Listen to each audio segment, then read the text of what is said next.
Welcome to Positive Atheism English channel. Today in our program, I am going to read out you the book Positive Atheism, which is written by Gora, an atheist. I am going to continue the chapter Atheistic Philosophy from where I have left in the last episode. The argument of the illusion is more intellectual than realistic. When Shankara, the arch protagonist of the theory of illusion, denied free will to the individual in or to justify the existence of Brahman, the basic being, he ignored a hard fact. The argument whether there is free will or not is itself a choice, an act of the free will. He who considers his endeavors, ambitions, and his very existence as illusory kicks against a hard rock and says, "The rock does not exist." Is it not amusing to think that what I am writing and what you are reading are illusions? Again, if the freedom of the individual is denied, spiritually or materialistically, morality loses its base. One cannot be moral unless he is held responsible for his actions. He cannot be responsible unless he is free to choose between the right and wrong, whatever be the norms. Without the appreciation of morality, there can be no social association and self-discipline. Because choice, morality, and discipline are real in our life, free will is real. The arguments of illusion are either clever ruses or to escape responsibilities or intellectual subtleties, laboring to save the concept of divinity, which is crumbling and losing under the onslaughts of the reality of the freedom of the individual. Pragmatically too, Hindus, among whom the philosophy of illusion is most widespread, are largely a set of lotus eaters, idle, dreamy, and irresponsible.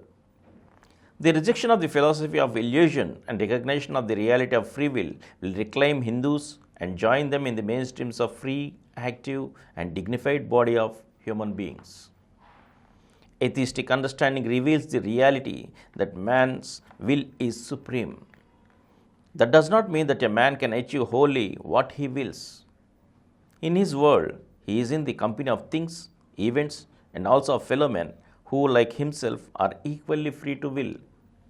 They are severally favorable, adverse, and indifferent to his aspirations at a time.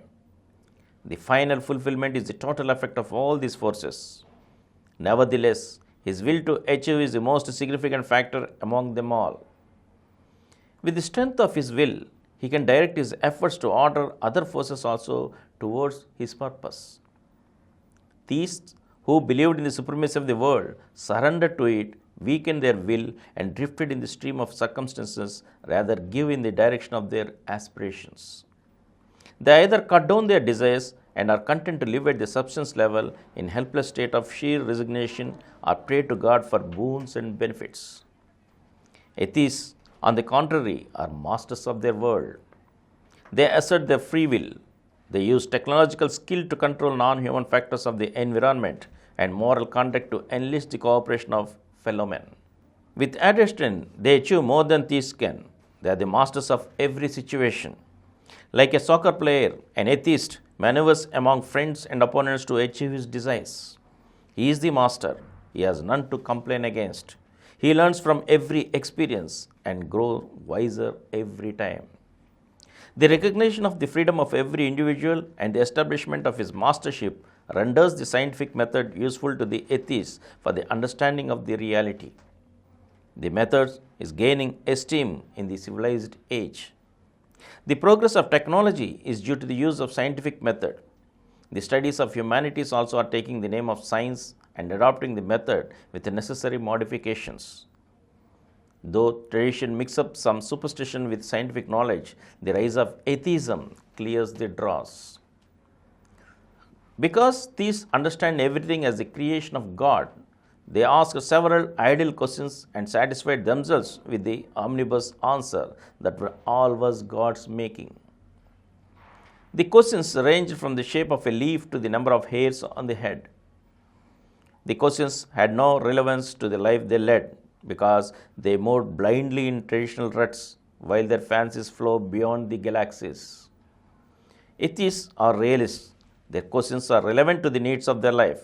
So the answers also are realistic and scientific instead of tricks to silence doubts with the bogey of God. Real knowledge and technological skill have already controlled the elements, conquered diseases, and increased longevity. With the growth of knowledge, it seems possible to control death and dotage. The study of animalcules and procreant germs with no natural death should give the clue to understand and to conquer death. Atheists recover what is relegated to destiny, and atheistic understanding gives a fresh look to the old ways of life. For instance, atheism dismisses the as unscientific any distinction that separates man from man. All are humans. They can be interbred. They can mingle socially. Evidently, then the old distinctions of race, caste, culture, nation are sentimental with no solid base. Men with selfish interests who are benefited by sectarian differences preserve the distinctions maliciously. And from here, I shall continue in the next episode again. Thank you. For more videos, please subscribe to our Positive Atheism English channel presented by Samaram channels, which has crossed more than 20 crore views. Please like, subscribe and share our videos, and for notification of our new videos, please click the bell icon.